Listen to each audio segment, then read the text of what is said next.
This video is audio content only. It does not contain any video footage or images. If you are expecting visual content, please be aware. This is intentionally provided in an audio-only format. We recommend listening to the audio rather than watching the screen. Thank you for your understanding. Welcome to this exploration of one of paleoanthropology's most intriguing discoveries. Today, we'll journey deep into the Rising Star cave system in South Africa, where scientists uncovered the remains of Homo naledi, a remarkable ancient human relative that has challenged everything we thought we knew about our evolutionary story. This mysterious hominin, with its puzzling mix of primitive and modern features, raises profound questions about intelligence, behavior, and what it truly means to be human. Join us as we unravel the secrets of this extraordinary species and discover why it continues to captivate scientists worldwide. Chapter 1. Superman's Crawl. On September 13, 2013, two recreational cavers named Rick Hunter and Stephen Tucker were exploring the Rising Star cave system in the Cradle of Humankind, a region about 50 kilometers northwest of Johannesburg, South Africa. The Cradle of Humankind had already yielded some of the most important discoveries in human evolutionary history, but what Hunter and Tucker were about to find would add an entirely unexpected chapter to that story. As they squeezed through narrow passages and descended into the depths of the cave, they had no idea they were about to stumble upon the largest single assemblage of ancient human relatives ever discovered on the African continent. The Rising Star cave system lies within the Mulmani Dolomites, approximately 800 meters southwest of the well-known Swartkrans site where other significant hominin fossils had been found. The cave is a complex labyrinth of passages, chambers, and vertical drops carved through limestone over countless millennia.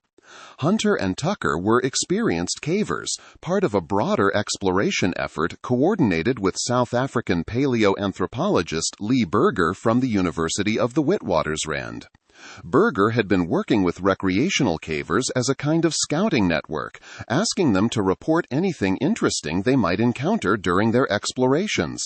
This collaboration between scientists and amateur cavers would prove to be extraordinarily fruitful. On that September day, Hunter and Tucker ventured deep into the system, navigating a route that would challenge even experienced spelunkers. To reach what would later be named the Dinaledi Chamber, they had to travel approximately 80 meters from the main entrance, descending through increasingly tight passages. The route required them to climb down a 12-meter vertical drop, then squeeze through a main passage that narrowed at points to just 25 to 50 centimeters wide. At the narrowest point, a mere 18 centimeters separated the cave walls, barely wider than the length of a standard pencil. This constriction would later earn the nickname Superman's Crawl, because most people had to navigate it with one arm extended over their heads, the only way to fit their shoulders through the gap. At the bottom of this obstacle course, in a chamber roughly 10 meters long, Hunter and Tucker saw something that made them stop. Scattered across the clay-rich sediment floor were bones, not just a few fragments, but many bones, clearly visible even in the beam of their headlamps. They took photographs and, on September 24th, returned to document the find more thoroughly. On October 1st, they showed these images to Pedro Boshoff and Lee Burger. Burger's reaction was immediate and intense. According to later accounts, he was so excited he may have cursed, though from sheer scientific enthusiasm rather than frustration. What the photographs showed was clearly hominin material, bones from ancient human relatives. But the sheer quantity visible in the images was extraordinary. Burger quickly assembled plans for an excavation, but he faced an immediate and daunting problem. The passage to reach the Dinaledi chamber was so narrow that most members of his usual team simply could not fit through it. The 18-centimeter squeeze at the tightest point eliminated anyone with significant body mass or broad shoulders. Berger made an unusual decision. He sent out what became known as a Facebook casting call, advertising for experienced paleoanthropologists and archaeologists who were not claustrophobic, preferably small in stature, and willing to work under extraordinarily challenging conditions. The response was overwhelming, but he ultimately selected 6 individuals who became known as the underground astronauts. In a field that had historically been male-dominated, all 6 of the selected excavators happened to be women: Marina Elliott, Lindsay Eves, Ellen Feierriegel, Alia Gertov, Hannah Morris, and Becca Pixato. The choice of this team was purely practical, driven by the physical demands of the site, but it represented something symbolically significant as well. These 6 scientists would be responsible for one of the most important hominin discoveries in decades, working in conditions that tested both their physical endurance and their scientific skills. The excavation process that began in November 2013 was unlike anything most paleoanthropologists had ever attempted. To understand the challenge, you need to visualize the journey these scientists made dozens of times during the excavation. From the cave entrance, they would descend through increasingly narrow passages. First came Superman's crawl, that 7-meter section where they had to extend one arm overhead and essentially pour their bodies through the narrow gap. After a slightly more open section, they encountered Dragon's Back, a nearly 20-meter ascent marked by a series of scale-like flat rocks jutting upward at odd angles. Then came a meter-wide gap that had to be crossed before reaching the final obstacle, that 18-centimeter-wide slot that formed the entrance to the Undateable chamber itself more than 30 meters underground. Marina Elliott, who led the excavations in the chamber, later described working in conditions that required her to excavate while lying on her chest or curled in a fetal position, with both shoulders pinned against rock on either side. The physical difficulty was extreme, and she took up yoga to improve her flexibility and endurance for the work. Every bone, every fragment, every piece of sediment had to be carefully documented in these cramped conditions, then transported back through all those passages to the surface. The team worked in shifts, with some members in the chamber excavating while others remained above ground, receiving materials and providing support. They used live video feeds so that Lee Berger and other team members on the surface could watch the excavation in real time. This became necessary because Berger himself could not easily access the chamber. On one attempt to enter the Lesedi chamber, a second fossil-bearing location discovered later, he became stuck for nearly an hour and had to be pulled out by ropes around his wrists. The team members now call that particular squeeze the Berger box. What emerged from the Undateable chamber during those initial excavations in November 2013 and a follow-up expedition in March 2014 was nothing short of astonishing. The team recovered 1,550 fossil hominin specimens, representing nearly every element of the skeleton multiple times. These weren't just scattered fragments. The collection included many complete elements, morphologically informative fragments, and some bones still in articulation, meaning they were found in their natural anatomical positions relative to each other. The team found skulls with jawbones still attached, nearly complete hands, and nearly complete feet. The fossils came from at least 15 different individuals, representing both genders and a range of ages from infants to elderly adults. There were immature individuals, juveniles, and fully grown adults. The age diversity and the presence of both males and females made this the richest assemblage of associated fossil hominins ever discovered in Africa. Only the Cima de los Huesos site in Spain and later Neanderthal and modern human assemblages had provided similarly comprehensive representations of skeletal elements across the lifespan from multiple individuals.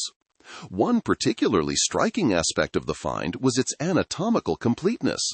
The collection represented 737 different anatomical elements, meaning nearly every bone and tooth type found in the human skeleton was present, often many times over.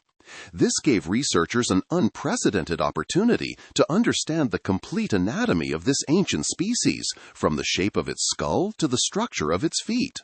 The chamber had apparently been entered at least once before by cavers in the early 1990s. These earlier visitors had rearranged some bones and may have caused some damage to the site, though much of the chamber floor had not been disturbed before the 2013 team arrived. This prior disturbance added a layer of complexity to interpreting the site, but the vast majority of the material remained in excellent condition, preserved in the fine clay sediment that covered the chamber floor. In November 2013, during the main Undateable excavation, Hunter and Tucker continued exploring other parts of the rising star system. They followed a sloping passage into another section of the cave, more than 100 meters of twists and turns away from the Undateable chamber through the underground labyrinth. There they discovered additional hominin fossils in what became known as the Lesedi chamber. The word Lesedi means light in Setswana, another South African language. The Lesedi chamber presented its own excavation challenges.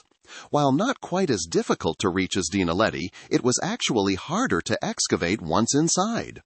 One of the most significant finds from Lesedi was discovered in a narrow alcove less than 2 feet wide. Marina Elliott described excavating this area while lying on her chest or in a fetal position, essentially unable to move her shoulders independently.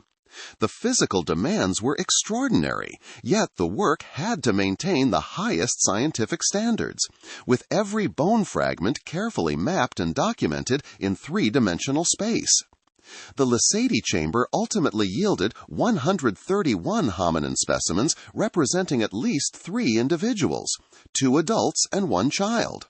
Among these was a remarkably complete adult skeleton, likely a male, which the team nicknamed Neo, from the Sesotho word meaning gift. The skeleton included a skull with many of its face bones preserved, filling in crucial anatomical information that had been missing from the Undateable sample. The completeness of Neo rivaled that of Lucy, the famous Australopithecus afarensis skeleton discovered in Ethiopia in 1974. Like Lucy, Neo had some skeletal elements that were missing, but also preserved some parts that Lucy lacked, creating a complementary picture of ancient hominin anatomy. Aside from 6 bird bone specimens and few fragmentary rodent remains, the chambers contained almost exclusively hominin material. The morphological homogeneity of the remains was also striking. All the repeated skeletal elements showed variation consistent with what you would expect within a single population, reflecting differences in body size and sex, but not the kind of variation you would see if multiple species were mixed together. Every first metacarpal bone showed the same distinctive features. Every femur shared characteristic traits. Every molar, every lower premolar, every lower canine displayed configurations not found in any other known hominin species. The chamber's remote, inaccessible location and the concentration of hominin-only remains immediately raised questions about how the fossils accumulated there, questions that would fuel ongoing debate. By the time the team emerged from their initial excavations, exhausted from the physical demands, but exhilarated by what they had found, they carried with them evidence of something unprecedented in the hominin fossil record. They had recovered more fossil material from a single hominin species in one location than any previous discovery in Africa. They had skeletal elements representing nearly every part of the anatomy, from multiple individuals of different ages and both sexes. And they had done it all under conditions that pushed the limits of both physical endurance and archaeological precision. The discovery in the Rising Star cave system represented not just an extraordinary fossil find, but a new chapter in understanding our evolutionary past. The team had excavated only a small portion of both chambers, meaning many more fossils likely remained for future expeditions. They had demonstrated that important discoveries could come from unexpected collaborations, in this case between professional scientists and recreational cavers. And they had shown that some of the most significant scientific work could be accomplished by scientists willing to squeeze themselves into impossibly tight spaces, lie on their chests for hours in cramped chambers, and maintain rigorous scientific standards under the most challenging conditions imaginable. The journey through Superman's crawl and Dragon's back, past the Burger box and into the Dinaledi and Lassetti chambers, had yielded a treasure trove of ancient remains that would challenge and expand our understanding of human evolution in ways the team was only beginning to comprehend. Chapter 2. A Skeleton of Contradictions. The fossils emerging from the Dinaledi chamber defied every expectation. As the team laid out the bones on examination tables at the University of the Witwatersrand, comparing them against extensive reference collections from decades of discoveries in the cradle of humankind, nothing matched. The skull belonged to no known hominin. Neither did the pelvis. The hands presented features never before documented in combination. What they were looking at wasn't simply a new variant within a known species. It was a mosaic so strange, so internally contradictory, that it would fundamentally challenge assumptions about what it meant to be human. The skull provided the first shock. When researchers assembled the partial cranium designated as the holotype specimen, Dinaledi hominin 1, they measured a cranial volume of approximately 560 cubic centimeters in males and 465 cubic centimeters in females. These were Australopithecine dimensions, comparable to species that lived millions of years earlier. Modern human males average around 1,270 cubic centimeters, females around 1,130 cubic centimeters. Even Homo erectus, emerging roughly 2 million years ago, averaged 900 cubic centimeters. Yet despite this primitive brain size, the skull shape was surprisingly modern, with reduced postorbital constriction and a cranial vault that was relatively high and thin rather than long and low. The brain organization, visible from impressions on the inside of the skull, resembled that of other Homo species, despite being one-third the size. The back of the skull featured a pronounced occipital bun, that characteristic bulge seen in Homo erectus, while the face presented well-developed brow ridges with a distinctive fissure stretching across just above the ridge in the supraorbital region. Yet unlike Homo erectus, which had a sharply angled back skull, this species showed sharp curvature similar to modern humans. The midface was flat, another Homo feature, and the overall facial structure suggested a remarkably human smile. Even the middle ear bones added to the puzzle. The anvil, one of the 3 tiny bones that transmit sound, more closely resembled those of chimpanzees, gorillas, and Paranthropus than those of Homo, a strikingly primitive retention in an otherwise Homo-like skull. The teeth added layers to the paradox. The molars were small and simple, with 5 cusps, like modern human molars, notably smaller than those of Homo habilis and Homo erectus. The incisors matched Australopithecus dimensions, but the canines, molars, and premolars were smaller. The molar crowns were small yet relatively high and built to resist wear, quite different from the broad, flat molars of Australopithecus and Paranthropus. The premolars showed well-developed features that distinguished them from other Homo species, and the teeth lacked several accessory features found in later hominins. The permanent second molars erupted late, emerging alongside the premolars rather than before them, matching the modern human pattern rather than the sequence seen in Australopithecines, Homo erectus, or even Neanderthals. The tooth formation rate of the front teeth also aligned most closely with modern humans. These dental patterns suggested something significant about development, though what exactly remained unclear. When the team examined the postcranial skeleton, the contradictions intensified. The shoulders and upper torso were decidedly primitive, structured more like Australopithecines than any species in Homo. The shoulder blade sat high on the back and far from the midline. The clavicles were short, a configuration seen in species adapted for climbing and hanging from branches. The rib cage was relatively broad, similar to Australopithecus afarensis, the species that includes Lucy. This broad chest, combined with elevated shoulders, indicated that the upper body retained significant climbing adaptations. Only the 10th and 11th thoracic vertebrae from the mid-back region were preserved from what appeared to be a single individual. These vertebrae were the smallest ever recorded from any hominin, yet they showed proportions consistent with other Homo members, with neural canals proportionally large like those of modern humans, Neanderthals, and Homo erectus georgicus. The transverse processes of these vertebrae were most similar to those of Neanderthals, another curious detail in an already perplexing skeleton. The 11th rib was straight, like that of Australopithecus afarensis, while the 12th rib was robust in cross-section, similar to Neanderthal ribs. The anatomy suggested strong intercostal muscles and a powerful quadratus lamborum back muscle, but relatively weak attachment for the diaphragm. The individual appeared small-bodied, with a narrow chest, despite the broad ribcage shape. The hands were revolutionary. The team recovered a nearly complete right hand found in articulation, with all bones represented except one small wrist bone called the pisiform. The thumb was powerfully built, with a robust metacarpal showing strong crests where muscles attached. The anatomy indicated a very strong opponent's pollicis muscle, used in precision pinch gripping, and well-developed thenar muscles at the base of the thumb. These muscles allow humans to manipulate small objects with precision, to thread needles or grip pens. The creature had strong thumb flexor muscles like modern humans, with human-like palm and finger pads, all essential for forceful gripping between thumb and fingers.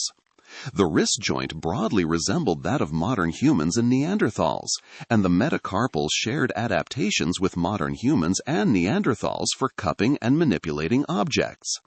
Yet the thumb's phalangeal joint was flattened, a primitive feature that contrasted sharply with the otherwise modern hand architecture. Every aspect of the palm, wrist, and thumb seemed built for precise manipulation required for tool use and manufacture. But the fingers themselves told a different story entirely. The proximal phalanges, the finger bones closest to the palm, were curved and almost identical to those of Australopithecus afarensis and Homo habilis. This curvature is interpreted as adaptation for climbing and suspensory behavior, for hanging from branches and gripping tree limbs. What made this remarkable was that curvature was more pronounced in adults than in juveniles, suggesting that adults climbed just as much or more than young individuals. This wasn't occasional climbing. This was a species for which arboreal behavior remained important throughout life. The fingers were proportionally longer than those of any other fossil hominin except Ardipithecus ramidus, an extremely primitive hominin from over 4 million years ago clearly adapted for trees, and one modern human specimen from Kabza Cave in Israel. Long fingers provide longer reach and more contact surface for gripping branches. The hand presented a genuine paradox: a wrist, palm, and thumb built for precision manipulation grafted onto fingers built for climbing trees.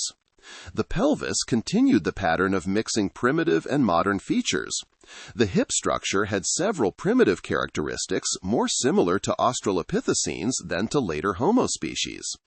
The femoral necks, where the thigh bone connects to the hip, were compressed anteroposteriorly, from front to back, in a way seen in earlier hominins.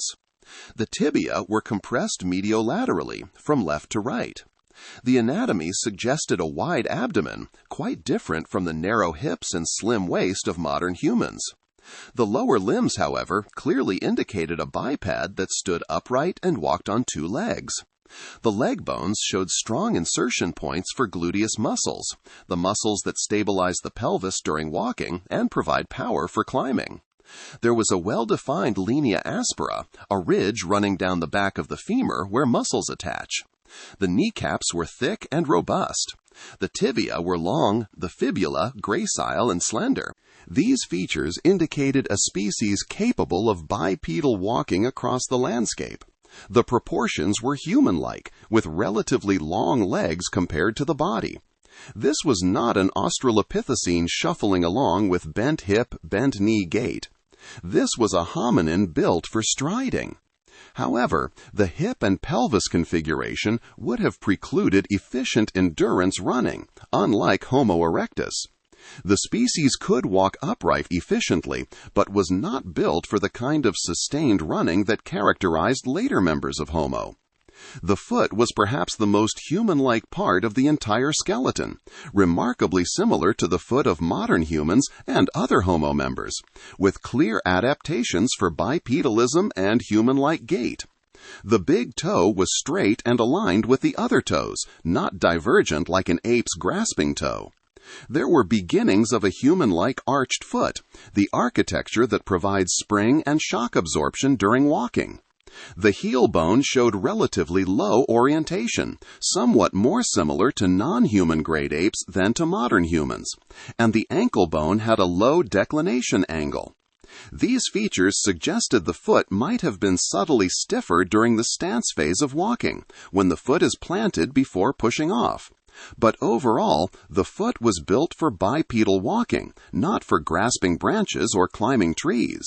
When the team measured skeletal elements to estimate body size, they found individuals averaged approximately 143.6 centimeters tall, about 4 foot 9 inches, and weighed around 39.7 kilograms, roughly 88 pounds. This body mass fell between what is typically seen in Australopithecus and Homo species. Like other Homo members, males and females appeared about the same size, with males on average about 20% larger than females. The modest sexual dimorphism was more similar to modern humans than to species like gorillas or orangutans, where males can be dramatically larger than females. The researchers analyzed a juvenile skeleton, designated DH7, to understand growth patterns.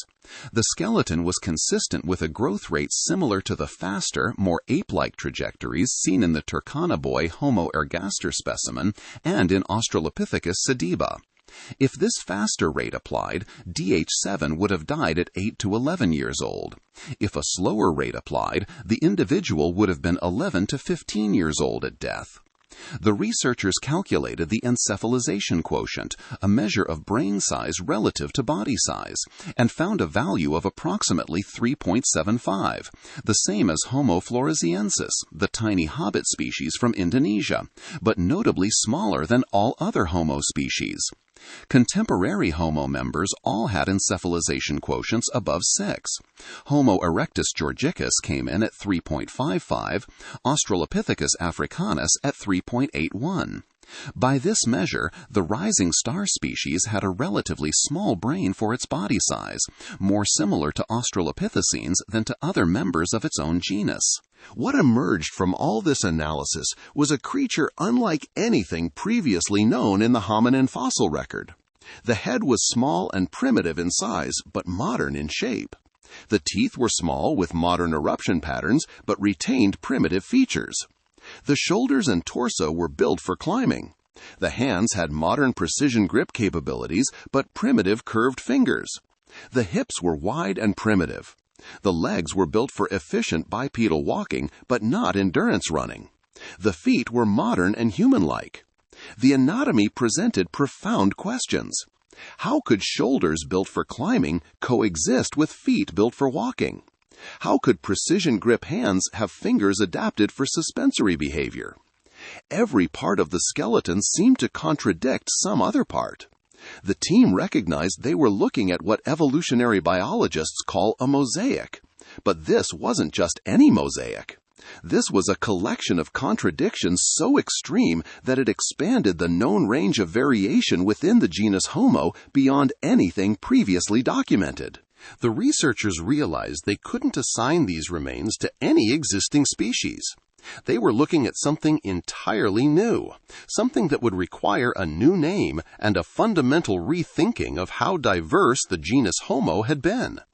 The mosaic anatomy revealed a creature that climbed trees with ape-like efficiency, walked across the landscape on human-like feet, and manipulated objects with hands capable of precision grip required for tool-making, all while carrying a brain barely larger than a chimpanzee's. Nothing about this combination made simple evolutionary sense. Yet here it was, represented by over 1,500 fossil specimens from at least 15 individuals, all telling the same bewildering anatomical story. Chapter 3. Dating the Undateable. When the team first published their description of the fossils from the Rising Star Cave System in 2015, they made a deliberate choice that frustrated scientists around the world. They announced a new species of hominin with a remarkable collection of anatomical features, but they did not provide an age for the fossils. This omission was glaring. In paleoanthropology, knowing when a species lived is nearly as important as knowing what it looked like. Without a date, a fossil is an orphan in time, disconnected from the narrative of human evolution. The scientific community responded with predictable exasperation. One paleoanthropologist stated bluntly that without a date, these fossils were more curiosities than game changers, that they were essentially a twig looking for a trunk on the family tree. Other researchers began making their own estimates, using statistical models that compared the skull and teeth to other hominins and tried to predict age based on morphology. One study suggested the species was about 2 million years old, give or take. Another proposed roughly 912,000 years old, but added a margin of error of plus or minus about 1 million years, which essentially meant the researchers had no confident idea at all. But the research team had good reasons for withholding this information. They weren't being coy or trying to generate publicity through staged revelations. They were being cautious, perhaps overly so, because they understood the stakes. If they announced a date based on preliminary data and later had to retract or significantly revise it, critics would seize on the error as evidence of reckless science. The team was already working at a breakneck pace, publishing results faster than the traditionally slow-moving field of paleoanthropology typically allowed, and they knew they were being watched closely for any misstep. More practically, the geology of the Undateable chamber presented extraordinary challenges for dating. The chamber lacked the kinds of volcanic ash layers or easily dated sediments that make sites like those in East Africa so amenable to precise chronology. There were no animal bones that could be used as comparative markers, no tools that might suggest a particular time period, no flowstones or other cave formations sandwiching the fossils from above and below that could bracket their age. Perhaps most significantly, actually dating the fossils would require destructive sampling. The most reliable methods for dating hominin remains this old involve taking small samples of tooth enamel or bone and subjecting them to various radiometric analyses. This means damaging irreplaceable fossils, removing tiny portions that can never be put back. The team decided to wait until the complete skeletal analysis was finished before they sacrificed any material for dating. They wanted to extract every bit of morphological information first to document the anatomy completely before they started drilling into precious teeth. Only after they had wrung every possible insight from the fossil's physical form would they permit destructive sampling. Yet even as they worked through the anatomical description, even as outside researchers published their age estimates, the team nursed a hunch. Based on the geological context and some preliminary analyses, they suspected the fossils were far younger than the primitive anatomy suggested. They thought they might be looking at remains less than 500,000 years old, a figure that seemed almost impossible given the small brain size and australopith-like features. But they kept the suspicion to themselves while they prepared a comprehensive dating study. The person leading the dating effort was Paul Dirks, a geologist working with both the University of the Witwatersrand and James Cook University. Dirks understood that the unusual nature of the site required an unusual approach. Rather than relying on a single dating method, which might be challenged or dismissed, he assembled a team of specialists who would attack the problem from multiple angles, using 6 different dating techniques. The idea was that if multiple independent methods converged on the same answer, the scientific community would have to accept the result, even if it seemed surprising. The team began with flowstones, those layers of calcite deposited by running water. Some of the Homo naledi remains had been covered by thin flowstone deposits, meaning the flowstone had to be younger than the bones it covered. 2 independent laboratories used uranium series dating to analyze these flowstones, and both arrived at approximately the same answer, 236,000 years old. This convergence between labs strengthened confidence in the result. It meant the underlying hominin fossils had to be at least that old, establishing a minimum age. Getting a maximum age, an oldest possible date, proved far trickier. There was no flowstone underneath the fossils to provide an upper bracket. Instead, the team turned to the sediment grains surrounding the fossils and to the fossils themselves. They selected 3 hominin teeth for detailed analysis, knowing that this would require removing small samples from these precious specimens, but judging that the scientific value of a reliable date justified the damage. They used a battery of techniques on these materials. Uranium series dating measures the ratio of uranium isotopes to their decay products in a sample. Electron spin resonance dating measures the accumulation of unpaired electrons in tooth enamel caused by natural background radiation. Both techniques can provide age estimates for materials that are too old for radiocarbon dating but too young for many other radiometric methods. The team also used paleomagnetic dating on the sediments, looking at the orientation of magnetic minerals to correlate with known reversals in Earth's magnetic field. The sediment grains and teeth presented their own challenges. To date them, the team had to model how much natural background radiation the materials had been exposed to while sitting in the cave. This required understanding the radioactivity of the cave sediments themselves, how that radioactivity might have changed through time, and how the configuration of the cave might have affected radiation exposure. It was brutally difficult work, requiring assumptions and models that introduced inevitable uncertainties. But when all the methods were applied and all the data analyzed, a coherent picture emerged. The team arrived at a maximum age of approximately 335,000 years old. Combined with the minimum age from the flowstones, this meant the Homo naledi fossils dated to somewhere between 335,000 and 236,000 years ago, squarely in the Middle Pleistocene period. The team finally published these dates in 2017, 2 years after the initial species description. The papers appeared in the journal eLife, the same venue that had published the original announcement. The response from the scientific community was immediate and profound. Many researchers were genuinely shocked. The primitive anatomy had led nearly everyone to assume great antiquity. Features like the small brain, the Australopithec-like shoulders and hips, the curved fingers, all suggested a species from the deep past, perhaps 2 million years ago or even older. But here was evidence that this strange mosaic of primitive and modern features had persisted into a time period when much more advanced hominins walked the earth. At 335,000 to 236,000 years ago, early members of our own species, Homo sapiens, were already appearing in Africa. The oldest known fossils of anatomically modern humans from Jebel Irhoud in Morocco date to approximately 315,000 years ago. Other early Homo sapiens fossils from sites like Omo Kibish in Ethiopia date to around 195,000 years ago. These represent the only known Homo sapiens from this period, making the temporal overlap with Naledi all the more striking.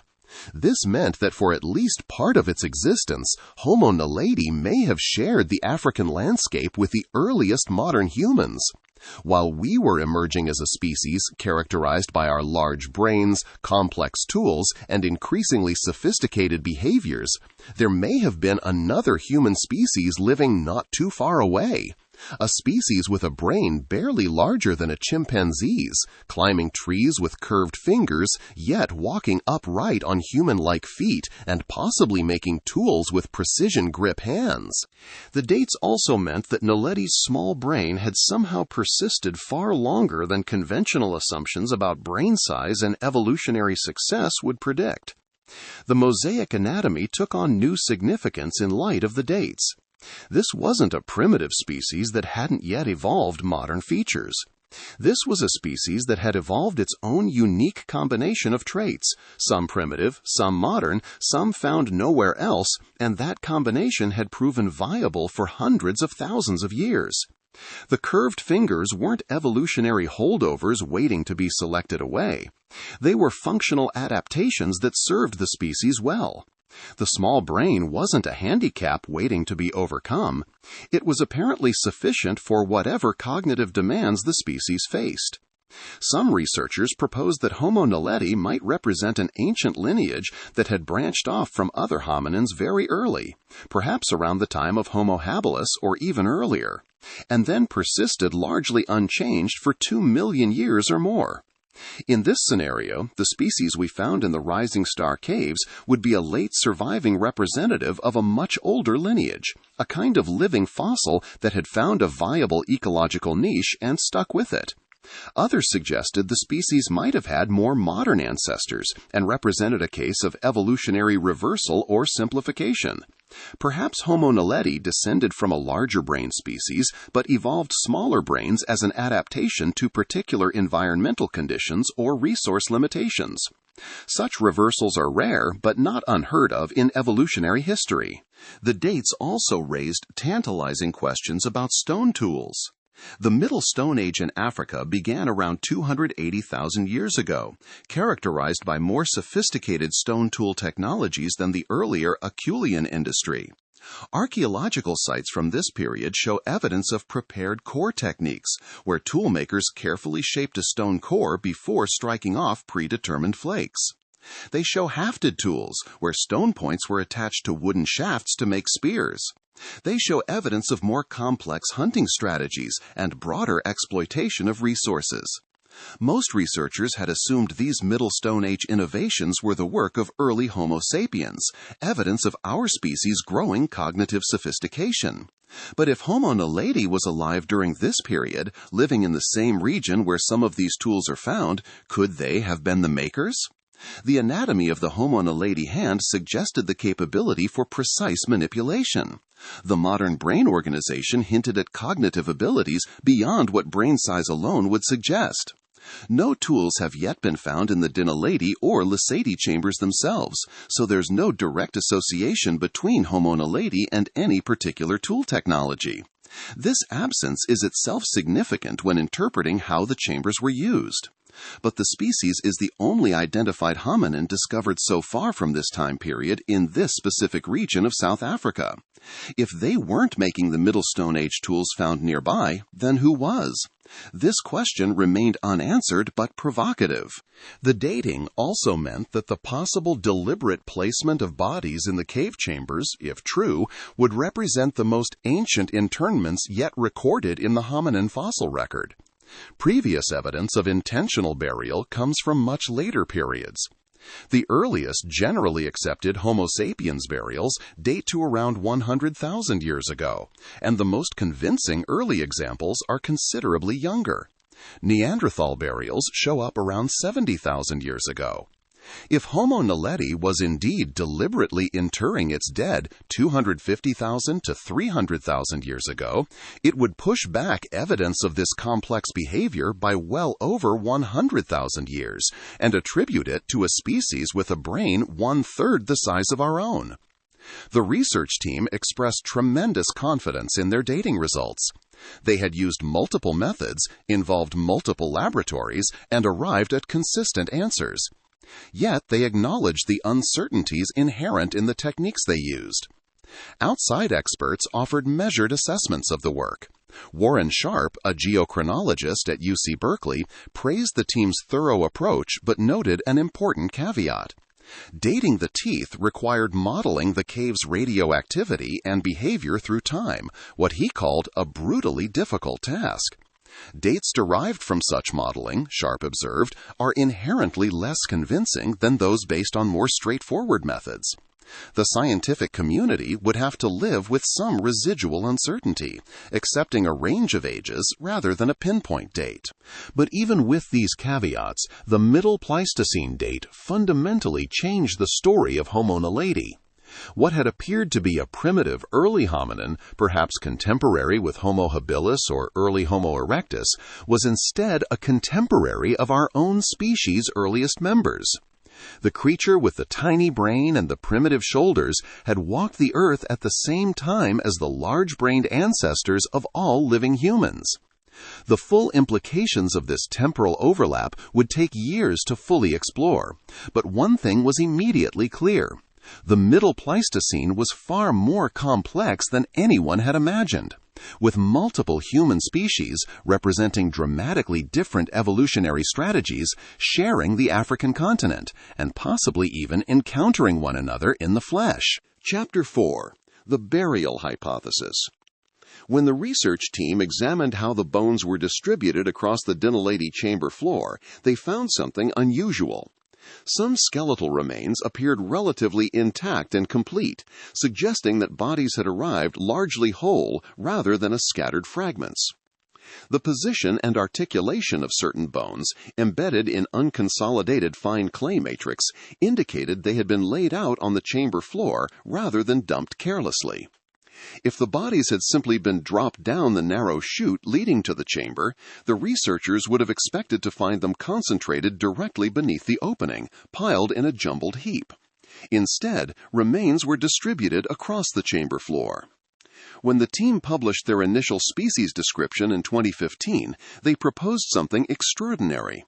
Since natural forces appeared inadequate to explain the accumulation, deliberate placement by hominins was the most plausible scenario. They suggested that Homo naledi had been carrying bodies into the cave system and depositing them in the Dinaledi chamber over a period of time. This wasn't a single event, but a repeated practice, a pattern of behavior that had resulted in the concentration of remains. Given the ages later established through dating, the implications would be staggering. Not everyone found the burial hypothesis convincing. In 2016, paleoanthropologist Aurore Val published a pointed critique arguing that the team had too quickly dismissed natural forces. She identified evidence on some bones of damage done by beetles, beetle larvae, and snails, all of which facilitate decomposition. This might seem like a minor detail, but it was actually quite significant. The Dinaledi chamber doesn't present ideal conditions for snails, and the excavations found no snail shells within the chamber. If snails had been feeding on the remains, Val argued, it meant decomposition had already begun before the bodies arrived in the chamber. Bodies in active decomposition would be far less likely to remain intact during transport through narrow passages. This observation potentially undermined the team's claim that complete bodies had been carefully carried into the chamber. The evidence suggested remains might have been in a more fragmentary state when deposited than the team's interpretation allowed. The research team responded in 2017, reaffirming their interpretation. They emphasized again the lack of water flow evidence and the implausibility of any natural accumulation mechanism given the cave's configuration. But they also acknowledged some complexity they hadn't initially emphasized. It was possible, they suggested, that the bodies had been placed in the chamber not by other Homo naledi, but by contemporary members of a different species, perhaps the ancestors of modern humans. If early Homo sapiens had been responsible for placing the Homo naledi remains in the cave, it would eliminate the problem of attributing complex burial behavior to a small-brained hominin. However, the team also pushed back against the assumption that Homo naledi couldn't have developed such behavior. They noted that burial doesn't necessarily imply religious beliefs or concepts of an afterlife. The practice could have emerged for more pragmatic reasons, removing decaying bodies from a living settlement to prevent disease and scavengers, or as a consequence of social bonding and grief that didn't require elaborate ritual or symbolic thinking. Even if Homo naledi was depositing its dead, that didn't mean they were conducting funerals in any sense we would recognize. In 2018, anthropologist Charles Egeland and his colleagues published another critique that echoed and expanded Val's concerns. They argued that there was simply insufficient evidence to conclude that such an early hominin species had developed the cognitive capacity for burial practices. They pointed out that the preservation and accumulation of the Dinaledi remains was similar to what's seen with baboon carcasses in larger cave systems. Baboons sometimes die naturally in caves they use for shelter, and leopards sometimes drag baboon prey into caves. The accumulation patterns can look remarkably similar to intentional placement without requiring any deliberate behavior. The debate might have continued at this level of intensity but for what happened next. In 2023, 2 years before official publication, Berger's team posted studies as preprints on the eLife server, making them publicly available before peer review. This decision generated immediate controversy. Critics accused the team of exploiting the preprint publication model to garner media attention while bypassing the scrutiny of peer review. The initial reviewer comments, when they became available, were highly critical of the evidence and conclusions. When the papers were finally published in eLife between July and September 2025, they presented what the team claimed was much stronger evidence for deliberate burial. The papers described actual burial features, shallow pits dug into the cave floor that disrupted the natural sediment layers. The team claimed to have identified at least 2 discrete burial features, one in the Undateable chamber and one in an area called the Hill Antechamber. The Hill Antechamber discovery was particularly striking. Here, researchers had excavated remains in complete blocks, stabilizing them in plaster before removal, a technique that preserved the spatial relationships of the bones. CT scans of these blocks revealed the skeleton of what appeared to be an older juvenile, with bones in remarkable preservation and anatomical order. The skeleton included 30 teeth still in their correct positions, 2 series of partial ribs, a right foot, ankle, and lower limb bones. Near a partial right hand was a rock that the team suggested might be a stone artifact or tool, perhaps a grave offering. The team argued that the burial pits themselves provided the smoking gun.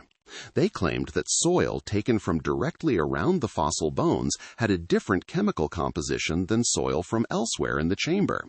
This difference, they argued, showed that the sediment had been disturbed by digging, presumably to create burial pits. The geochemical analysis became central to their case for intentional interment. The most damaging critique came in 2025 from paleoanthropologists Kimberly Folk, Elaine Queffelec, and Robin Pickering, who published a detailed reanalysis of the burial evidence. They focused particularly on the geochemical analysis that Berger's team had presented as key evidence. Folk, Queffelec, and Pickering obtained the raw data and performed their own statistical analysis. They found that the conclusions were, in their words, heavily influenced by a presupposed narrative. When they reanalyzed the data using standard statistical methods, they could not replicate Berger's findings. The supposed differences in soil chemistry between burial areas and surrounding areas disappeared under proper statistical scrutiny. Without this geochemical evidence, one of the key pillars supporting the burial hypothesis collapsed. The reanalysis revealed fundamental problems with how the data had been collected and interpreted.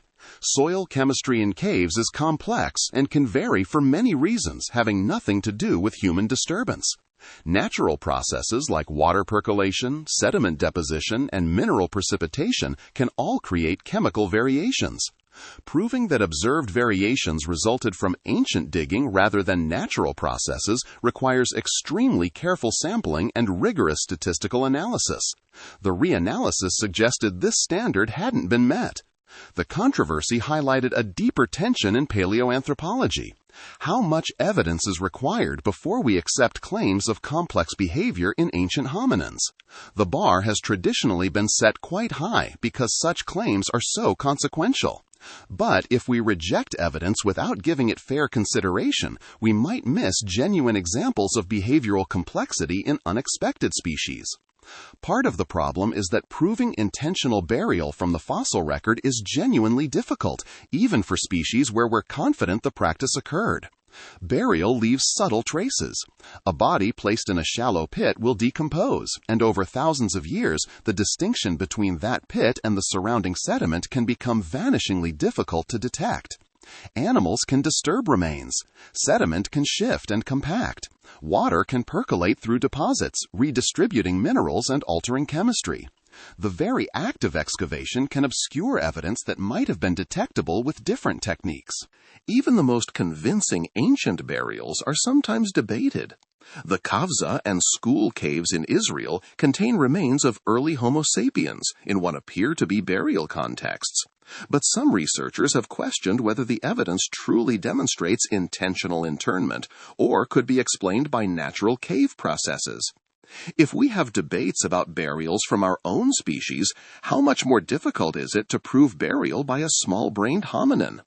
The research team behind the Homo naledi burial claims maintained that skeptics were setting an unreasonably high bar.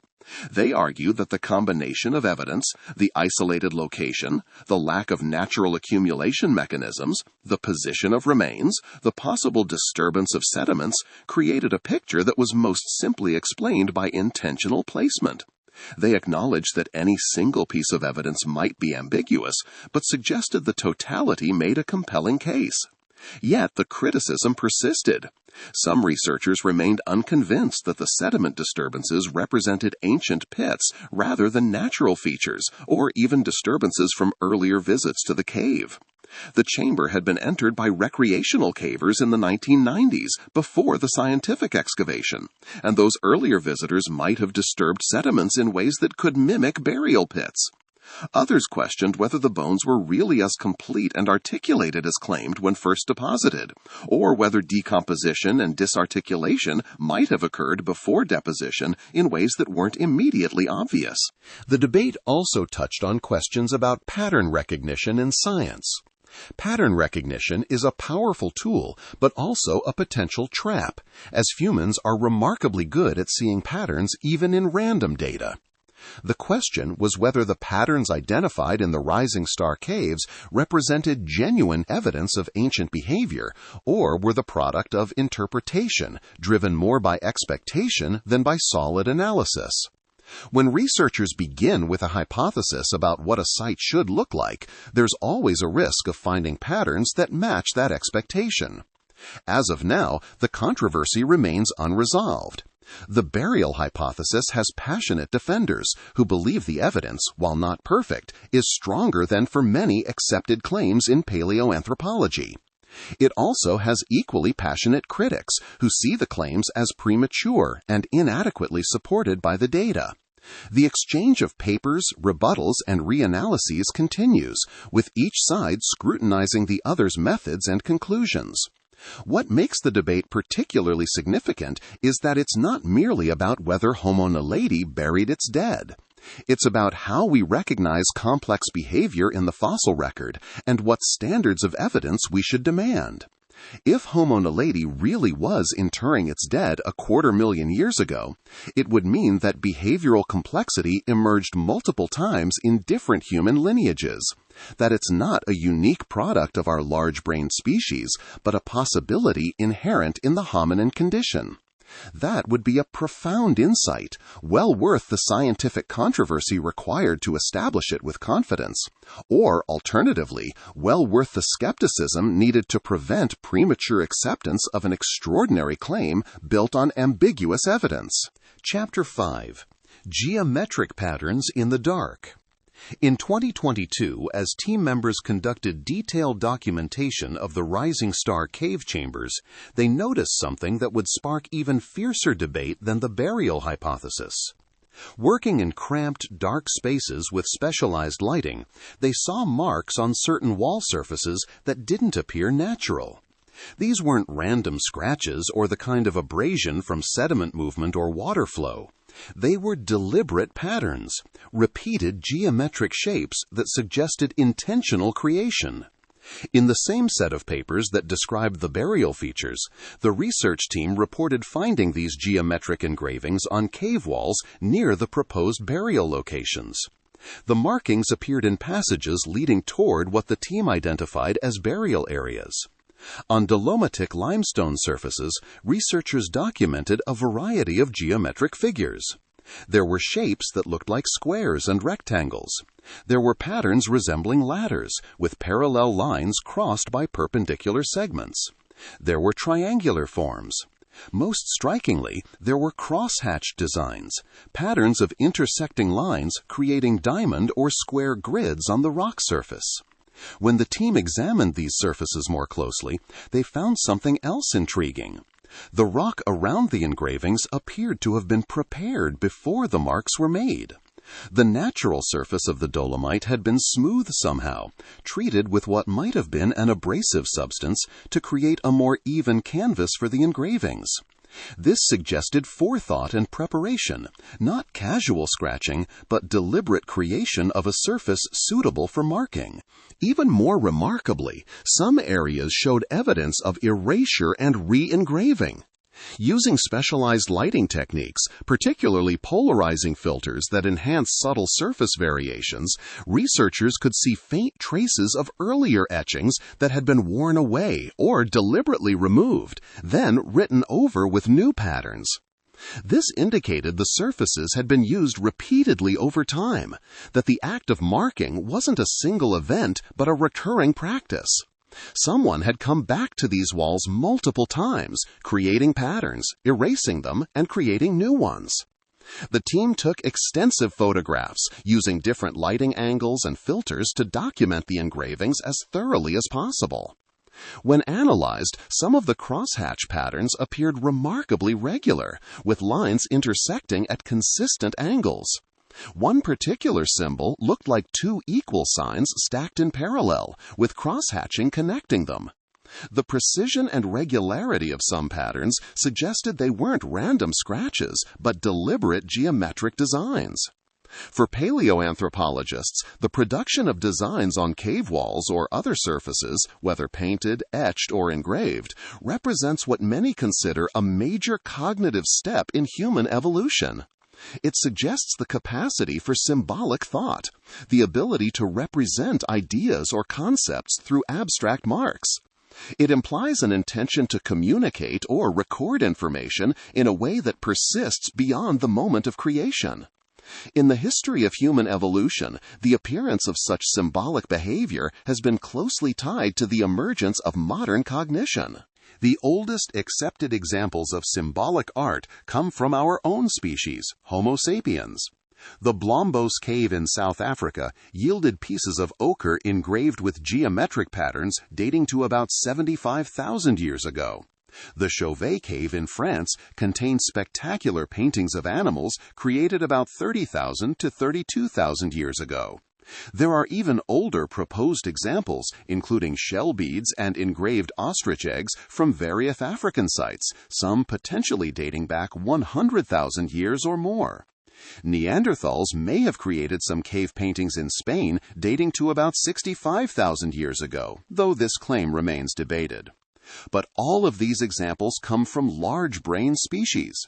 Homo sapiens and Neanderthals both had cranial capacities in the modern human range, around 1,200 to 1,700 cubic centimeters. If the rising star engravings were made by Homo naledi with its 465 to 610 cubic centimeter brain, it would shatter assumptions about the cognitive requirements for symbolic behavior. It would mean that a hominin with a brain barely larger than a chimpanzee's was creating geometric patterns on cave walls, perhaps for purposes we can only guess at. Lee Berger framed the implications dramatically, suggesting the team had found what he called the cultural space of a non-modern human species. The team was careful to acknowledge a fundamental problem with their interpretation.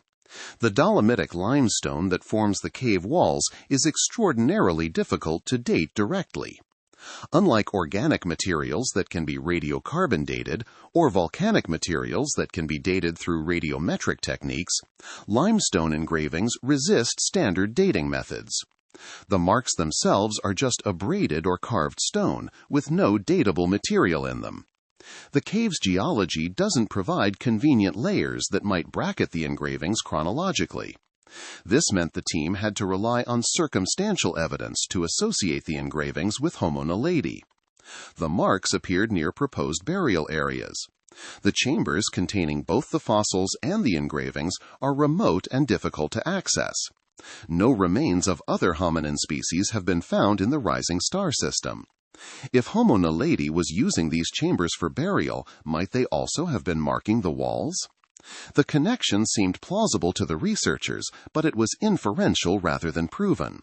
They noted explicitly in their papers that it would be challenging to assess whether the engravings are contemporary with the Homo naledi burial evidence from only a few meters away.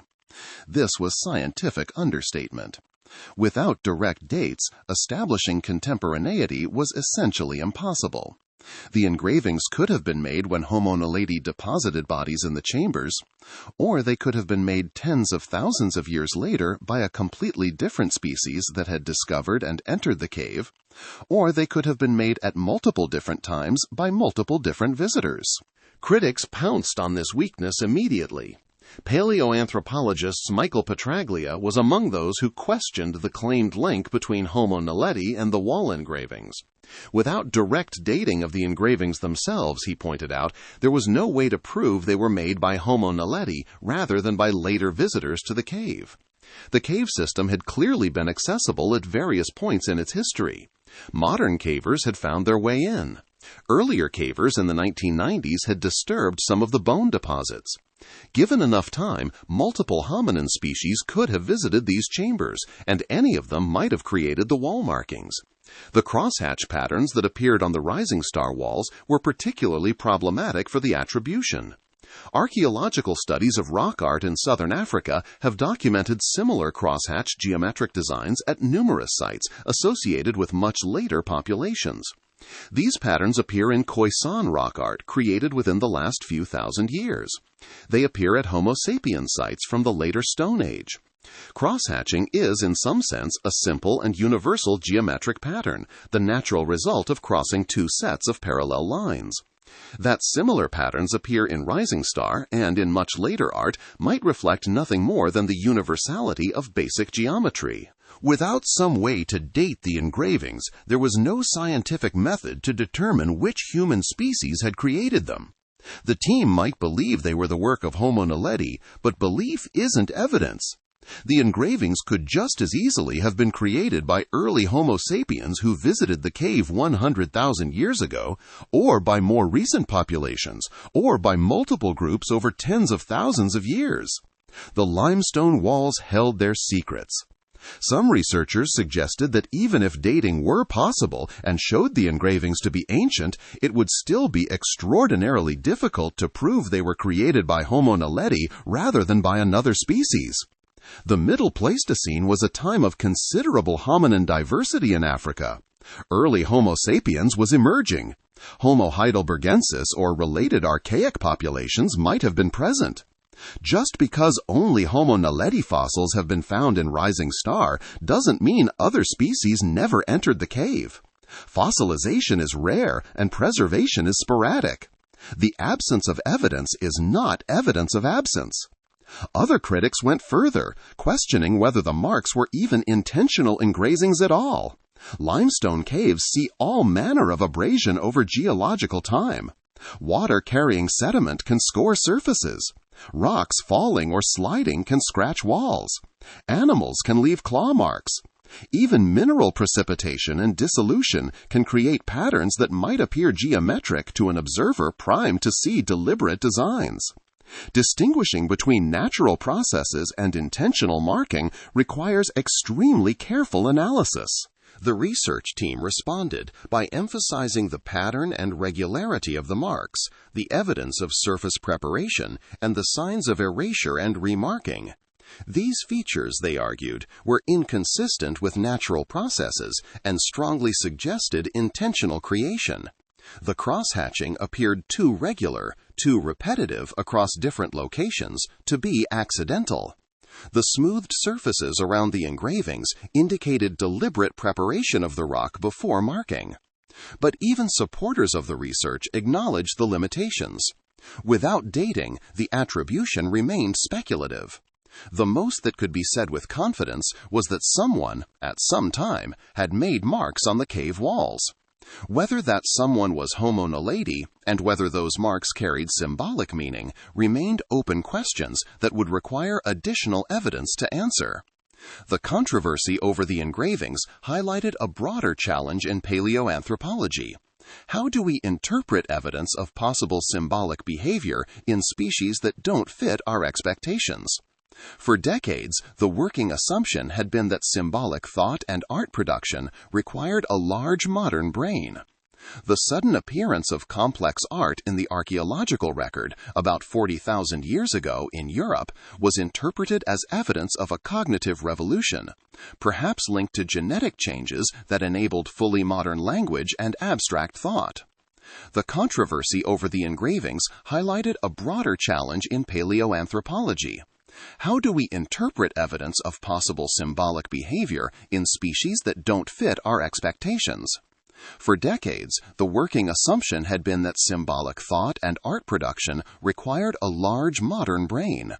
The sudden appearance of complex art in the archaeological record about 40,000 years ago in Europe was interpreted as evidence of a cognitive revolution, perhaps linked to genetic changes that enabled fully modern language and abstract thought. But that simple story had been complicated by discoveries of much earlier symbolic artifacts in Africa and by evidence that Neanderthals, our evolutionary cousins, had their own symbolic traditions. The picture that emerged was messier but richer, suggesting that symbolic behavior might have deeper roots than previously thought, might have emerged multiple times in different lineages, might not require the specific neural architecture of Homo sapiens. The Homo naledi engravings, if genuine, would push this complexity to an extreme. They would suggest that a hominin with an australopithecized brain living hundreds of thousands of years ago was marking cave walls with geometric patterns for reasons we can only speculate about. Were they decorative, communicative, territorial markers, religious or ritual symbols? Simply the doodles of a bored individual passing time in a dark cave? Without context, without dating, without being able to ask the artists, we can only wonder. The claims even prompted some previously skeptical researchers to reconsider their positions. Chris Stringer, a prominent paleoanthropologist, acknowledged his changing perspective.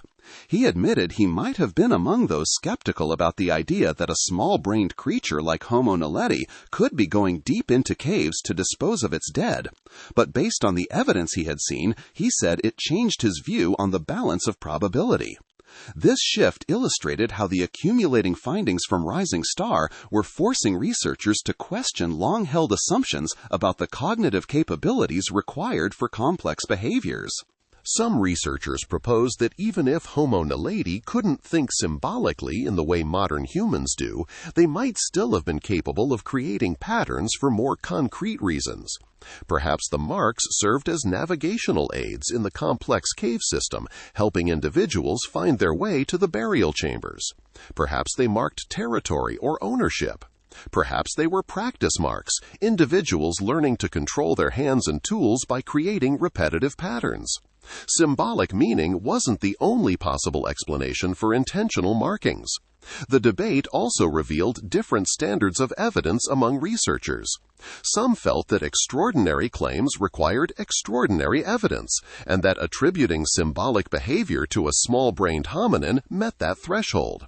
Without ironclad proof, including absolute dates tying the engravings to the Homo naledi occupation of the cave, these skeptics refused to accept the interpretation. Others argued that we should take the evidence seriously, that the combination of factors, while not definitive, was suggestive enough to warrant serious consideration rather than dismissal. The engravings also raised questions about the relationship between the claimed burial behavior and the wall markings. If Homo naledi was deliberately placing bodies in certain chambers and also marking the walls near those chambers, the two behaviors might be connected. Perhaps the geometric patterns served to identify burial locations. Perhaps they were part of whatever ritual or practice surrounded the disposal of the dead. Perhaps marking walls and burying bodies were both expressions of a broader cognitive capacity for intentional, planned behavior. Or perhaps the connection was illusory. Perhaps the burials, if they occurred at all, had nothing to do with the wall markings. Perhaps different species were responsible for different features of the cave. Perhaps we were seeing patterns where only coincidence existed, connecting dots that had no actual relationship. The honest answer was that nobody knew. What remained clear was that the Rising Star cave system contained remarkable and puzzling features. There were unusual concentrations of Homo naledi remains in hard-to-access chambers. There were marks on cave walls that appeared deliberate and patterned. There were claims of disturbed sediments consistent with burial pits. Whether these features were all related, whether they all resulted from Homo naledi behavior, whether they represented symbolic thought or more prosaic activities, remained contested. The lack of resolution frustrated researchers on all sides. Those who believed the engravings were genuine examples of Homo naledi symbolic behavior wished for better dating methods, for some way to definitively link the marks to the fossils. Those who doubted the interpretation wished for clearer evidence that would allow them to dismiss the claims or, alternatively, compel them to accept a revolutionary conclusion. Everyone wished for more data, more context, more certainty in a field where certainty is always elusive and where the evidence is fragmentary at best. The wall markings remained, silent and ambiguous, waiting for future techniques or discoveries that might finally tell us who made them, when, and possibly even why. Until then, they would continue to generate more questions than answers, more debate than consensus, more speculation than certainty. The wall markings remained, silent and ambiguous, waiting for future techniques or discoveries that might finally tell us who made them, when, and possibly even why. Until then, they would continue to generate more questions than answers, more debate than consensus, more speculation than certainty. Chapter 6: The Small Brain Paradox. When paleoanthropologists first examined the brain size of Homo naledi, they confronted a measurement that seemed fundamentally incompatible with the species' other anatomical features. The cranial capacity placed these hominins firmly in the range of Australopithecines, those ancient ape-like ancestors that had walked upright millions of years earlier but had never been considered particularly intelligent or cognitively sophisticated. The encephalization quotient, a measure that accounts for both brain size and body size, told the same story. Homo naledi scored 3.75, comparable to Australopithecus africanus at 3.81, or the small-bodied Homo erectus georgicus at 3.55, but dramatically below the 6.0 and higher seen in contemporary Homo species. This presented an immediate problem. For decades, paleoanthropology had operated on a seemingly unassailable narrative. Brain size and cognitive capacity progressed together through time. The Australopiths had small brains and went extinct. Early Homo species had slightly larger brains and were more successful. Homo erectus had larger brains still and spread across Africa and into Eurasia. The trend continued upward through species like Homo heidelbergensis, large-brained Neanderthals, and culminated in Homo sapiens with our massive brains and unparalleled cognitive abilities. The story was simple, intuitive, and apparently confirmed by the fossil record. In the competition between hominin species, bigger brains won. But Homo naledi violated this comfortable narrative in the most direct way possible. Here was a hominin with a brain barely larger than an ape's that had somehow survived not just for a brief evolutionary moment, but for hundreds of thousands of years, persisting into the Middle Pleistocene, when early members of Homo sapiens with their enormous brains were already appearing in Africa. The small brain hadn't doomed the species to rapid extinction. Whatever Homo naledi was doing, however it was living, a tiny brain was apparently sufficient. The paradox deepened when researchers examined not just the size of the brain, but its organization. Despite its diminutive size, the Homo naledi brain appeared organized more like a human brain than like an ape brain. The frontal lobe morphology was essentially identical to that seen in all other members of the genus Homo, regardless of their brain size. The neural architecture showed the kind of lateralization and structural features associated with characteristically human cognitive abilities, complex tool use, social cognition, and potentially even language-like communication. So Homo naledi presented a genuine neurological paradox, a brain with the encephalization quotient of an ancient Australopith, but the organization of a modern human. It was as if evolution had built a sophisticated computer but forgotten to give it much memory or processing power.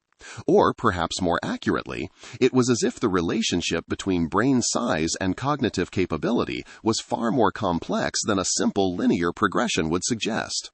The anatomical features described in earlier chapters complicated the picture further. The hands showed clear tool-making capability. The developmental patterns suggested extended childhood that could allow for cultural learning. The body proportions indicated long-distance walking ability. All of these features hinted at behavioral sophistication that seemed incompatible with such a small brain. Then there were the behavioral claims, controversial as they remained. If researchers were correct about deliberate body disposal, it would represent behavioral complexity of an entirely different order. Deliberately transporting bodies through narrow passages, down vertical drops, through squeezes barely wide enough for a slim adult, requires planning and coordinated group action. The behavior would have to be learned and transmitted, with younger individuals observing their elders and learning that this is what we do with our dead. If the wall engravings were genuine products of Homo naledi rather than later visitors, the cognitive implications became even more profound. Creating geometric patterns on rock surfaces implies the capacity for abstract thought, for representing ideas through marks and symbols. The cross-hatched patterns, the geometric shapes, the apparent regularity of spacing and angle all suggest a mental template, an idea of what the finished pattern should look like. These are sophisticated cognitive operations, the kinds of abilities we associate with large-brained, cognitively complex species. Yet here they might be, produced by a hominin with a brain 1/3 the size of our own. Either Homo naledi was capable of these behaviors despite its tiny brain, which would force a fundamental rethinking of the relationship between brain size and cognition, or the behavioral interpretations were wrong, which would eliminate the paradox but leave the question of how the bones accumulated in such unlikely locations. Some researchers propose that brain organization, not size, might be the key factor. Brain organization matters. The density of neural connections matters. The efficiency of neural processing matters. Perhaps Homo naledi had evolved a brain that was small but exceptionally well organized, with efficient neural architecture that allowed sophisticated cognition without the metabolic costs of maintaining a large brain. After all, brains are metabolically expensive organs. In modern humans, the brain represents about 2% of body weight, but consumes roughly 20% of the body's energy at rest. Growing and maintaining a large brain requires reliable access to high-quality food sources. If Homo naledi lived in an environment where food was less abundant or less predictable, a smaller brain might have been advantageous, freeing up metabolic resources for other functions. If that smaller brain could be organized efficiently enough to support necessary behaviors, the species could thrive without paying the energetic costs of a massive brain. The frontal lobe development suggested one possible explanation. If these regions were well developed and efficiently organized, they might support complex behaviors even in a small overall brain. The neural canals in the thoracic vertebrae were proportionally large despite being the smallest ever recorded for Homo, hinting at sophisticated neural control systems. It's not just about total neural tissue, but about how that tissue is organized and what specific cognitive functions are prioritized. Another possibility was that Homo naledi relied heavily on cultural learning and behavioral flexibility rather than on raw cognitive power. Many human capabilities depend not on individual intelligence, but on the transmission of learned behaviors across generations. If Homo naledi had effective mechanisms for teaching and learning, for passing knowledge from experienced individuals to novices, the species could develop sophisticated behavioral repertoires without requiring each individual to figure everything out from scratch. Modern humans are not particularly impressive as individuals in the absence of culture. A human child raised in complete isolation, with no opportunity to learn from others, would develop few of the skills we consider characteristically human.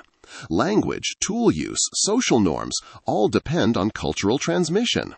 Perhaps Homo naledi had stumbled onto a similar strategy, using social learning to amplify the capabilities of their small brains, allowing the group to be collectively smarter than any individual could be alone.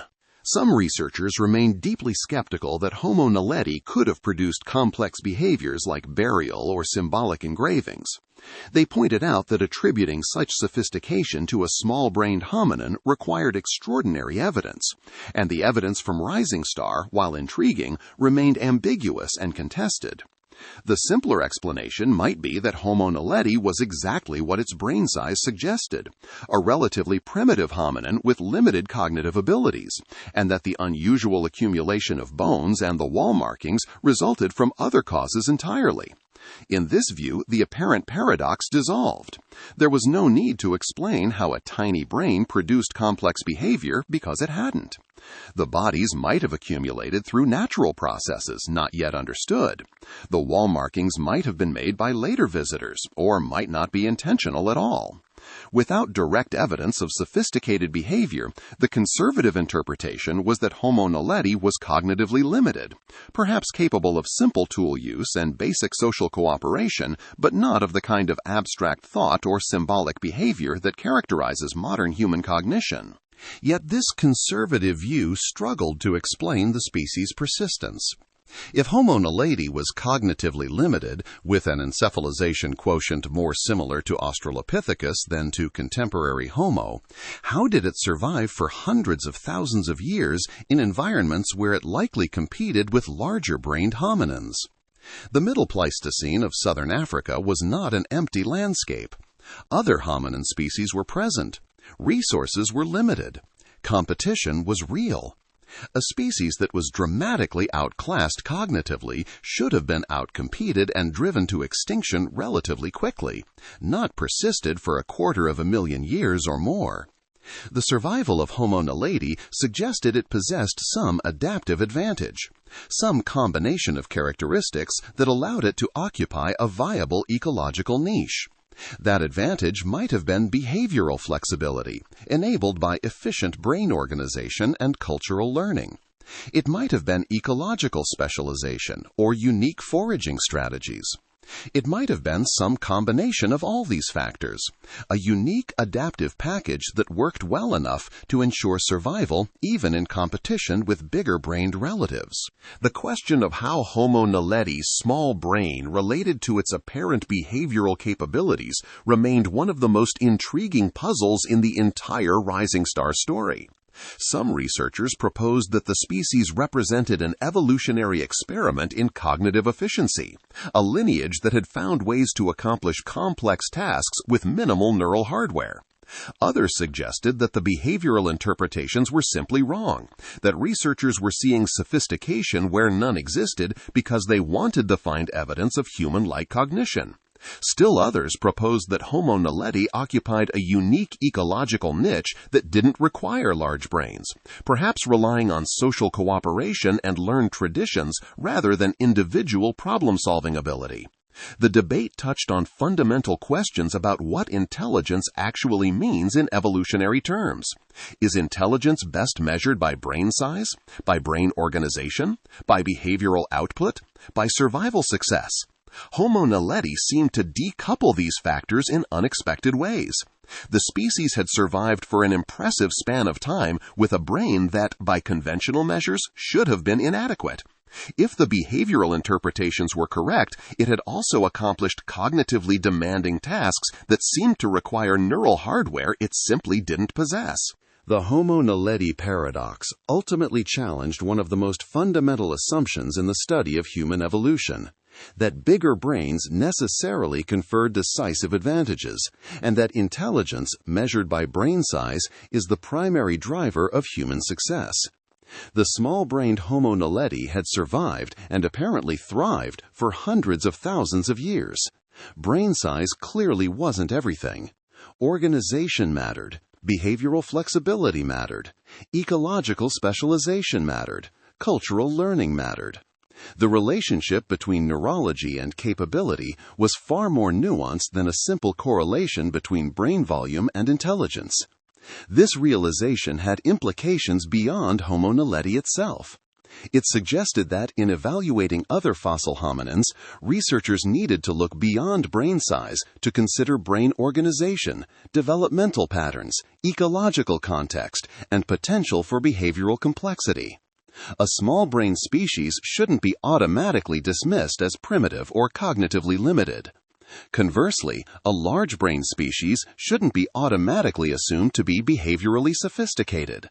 The fossil record might contain more cognitive diversity than previously recognized, with different hominin lineages solving the challenges of survival through different combinations of brain size, brain organization, and behavioral adaptation. The debate over Homo naledi's cognitive capabilities remained unresolved, as contested as the burial hypothesis and the engravings attribution. But the species had already accomplished something profound simply by existing. It had demonstrated that the human evolutionary story was more complex than a simple march toward bigger brains and greater intelligence. It had shown that small-brained hominins could persist far longer than anyone had imagined possible. It had raised questions about cognition, behavior, and adaptation that would reshape how researchers thought about human evolution. Whether Homo naledi buried its dead, whether it carved symbols on cave walls, whether it made sophisticated tools or lived with simpler technology, the species challenged and expanded our understanding of what it meant to be human, of how many different ways there might be to successfully navigate the world with a brain, a body, and a social group, regardless of how large or small that brain happened to be.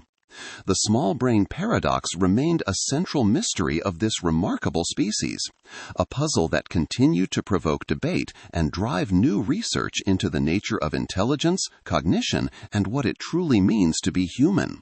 The discovery of Homo naledi has fundamentally challenged our understanding of human evolution. This small-brained species, with its bewildering mix of primitive and modern features, survived for hundreds of thousands of years alongside our own earliest ancestors. Whether or not they buried their dead or carved symbols into cave walls, their very existence forces us to reconsider the relationship between brain size and cognitive capability, between anatomy and behavior. Homo naledi reminds us that evolution doesn't follow a simple linear path toward bigger brains and greater intelligence. Multiple human species once shared this planet, each solving the challenges of survival in their own way. The story of human evolution is far messier, far more diverse, and far more fascinating than we ever imagined. As we continue to explore Rising Star's dark chambers and debate these controversial findings, one thing remains certain. We still have much to learn about what it truly means to be human. Thank you for listening.